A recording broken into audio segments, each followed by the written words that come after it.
Hello po mga kasulid. Ayan, papakita ko lang po sa inyo itong tinatawag po sa Pilipinas na tawa-tawa.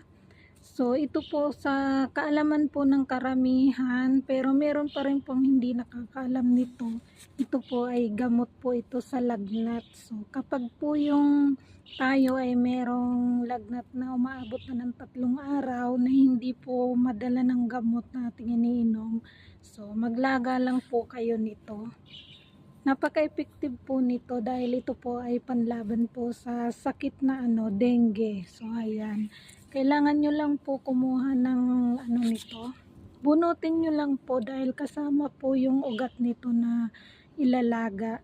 So ang style po ng pag nito, magpakulo lang po kayo ng 1 hanggang 2 basong tubig.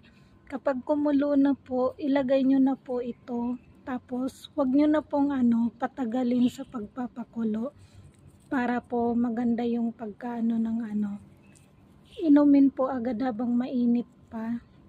Napaka-effective po nito. Mga 3 times a day iminom nito. So, mabilis pong yung lagnat.